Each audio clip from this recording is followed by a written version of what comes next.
प्रश्न एक स्वस्थ मनुष्य के शरीर में प्रतिदिन कितनी मात्रा में लार यानी सलाइवा बनती है?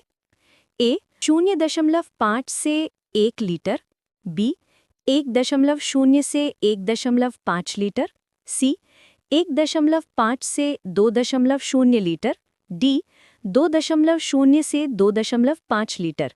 उत्तर है 1.0 से 1.5 लीटर। प्रश्न 2।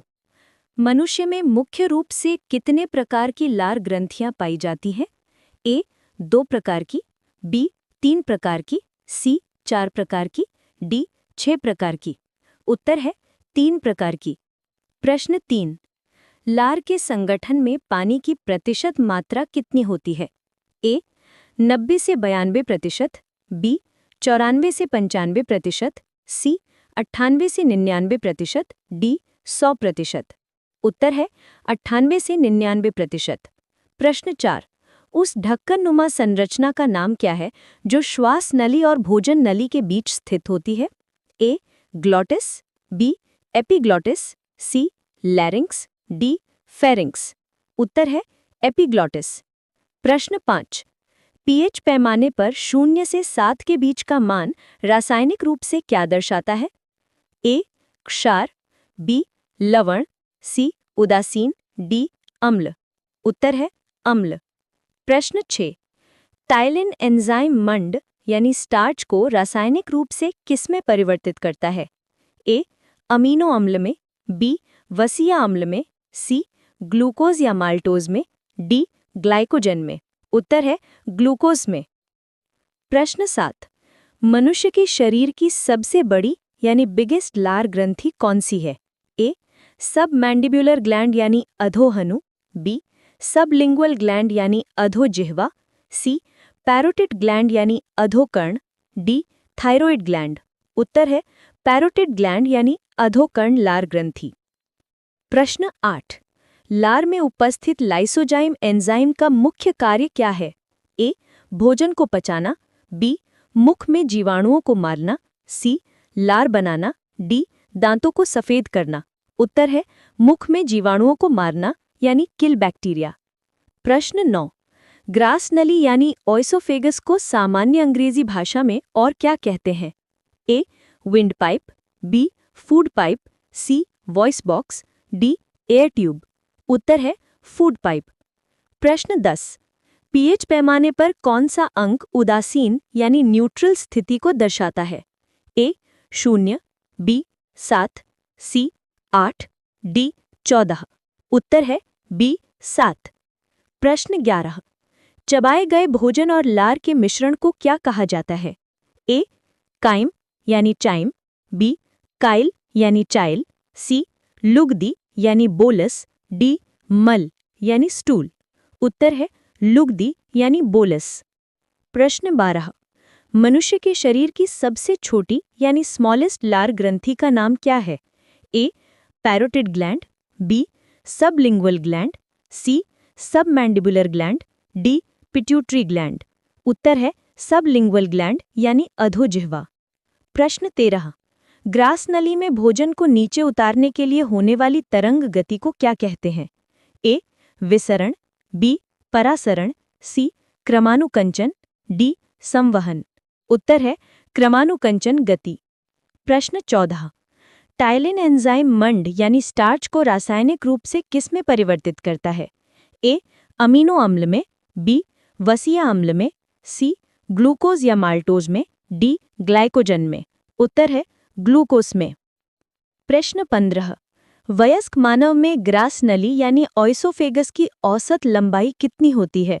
ए 15 सेंटीमीटर, बी 20 सेंटीमीटर, सी 25 सेंटीमीटर, डी 30 सेंटीमीटर। उत्तर है 25 सेंटीमीटर। प्रश्न 16। लार के अतिरिक्त लाइसोजाइम और किन शारीरिक द्रवों में पाया जाता है? ए रक्त और लसिका में, बी आंसुओं मूत्र और पसीने में, सी पित्त रस और अग्नाशयी रस में, डी केवल अमाशय रस में। उत्तर बी आंसुओं मूत्र और पसीने में। प्रश्न 17। लार का पीएच मान कितना होता है? ए 6.4, बी 6.8, सी 7.2, डी 7.4। उत्तर बी 6.8। प्रश्न 18। जबड़े जौ के जंक्शन के पास से निकलने वाली लार ग्रंथि का नाम क्या है? A submandibular gland, B sublingual gland, C parotid gland, D lacrimal gland. उत्तर ए सबमैंडिबुलर ग्लैंड या जबड़े की ग्रंथि। प्रश्न 19। ग्रास नली का शरीर में मुख्य कार्य क्या है? ए भोजन का पाचन करना, बी भोजन को मुख से अमाशय में ले जाना, सी पोषक तत्वों का अवशोषण, डी जल का अवशोषण। उत्तर बी भोजन यानी बोलस को मुख से अमाशय में ले जाना। प्रश्न 20। मुख में स्टार्च यानी मंड का पाचन शुरुआत मुख्य रूप से किस एंजाइम द्वारा होती है? ए पेप्सिन, बी रेनिन, सी टाइलिन, डी ट्रिप्सिन। उत्तर सी टाइलिन या पटाइलिन। प्रश्न 21। लार में पानी के अलावा शेष भाग 1 से 2% में मुख्य रूप से क्या पाया जाता है? ए वसा और प्रोटीन, बी एंजाइम और इलेक्ट्रोलाइट्स, सी हार्मोन और विटामिन्स, डी यूरिया और अमोनिया। उत्तर बी एंजाइम और इलेक्ट्रोलाइट्स। प्रश्न 22। अधोकर्ण पैरोटिड ग्रंथि की स्थिति कान के किस तरफ होती है? ए कान के ऊपर, बी कान के सामने, सी कान के पीछे, डी कान के अंदर। उत्तर सी कान के पीछे। प्रश्न 23। एपिग्लोटिस का सबसे महत्वपूर्ण कार्य क्या है? ए आवाज निकालना, बी भोजन को श्वास नली में जाने से रोकना, सी भोजन को पचाना, डी सांस लेना। उत्तर बी भोजन को श्वास नली में जाने से रोकना। प्रश्न 24। भोजन बोलस का निर्माण शरीर के किस अंग में पूर्ण होता है? ए अमाशय में, बी ग्रास नली में, सी छोटी आंत में, डी मुख गुहा में। उत्तर डी मुख गुहा यानी माउथ में। प्रश्न 25। क्या लार का माध्यम पूर्णतः अम्लीय होता है जैसे pH 1 से 2? ए हाँ यह प्रबल अम्लीय है, बी नहीं यह क्षारीय है, सी नहीं यह केवल हल्की अम्लीय है pH 6.8, डी यह भोजन पर निर्भर करता है। उत्तर सी नहीं यह केवल हल्की अम्लीय होती है pH 6.8। प्रश्न 26। लार का कौन सा एंजाइम भोजन में उपस्थित हानिकारक बैक्टीरिया को नष्ट करता है? ए एमाइलेज, बी टाइलिन, सी लाइपेज, डी लाइसोजाइम। उत्तर डी लाइसोजाइम यानी लाइसोजाइम। प्रश्न 27। यदि किसी पदार्थ का pH मान 7 से 14 के बीच है तो वह क्या कहलाएगा? ए अम्ल, बी बफर, सी क्षार, डी विलायक। उत्तर सी क्षार। प्रश्न 28। अधोजीवा ग्रंथि सबलिंगुअल ग्लैंड मुख में कहाँ से खुलती है?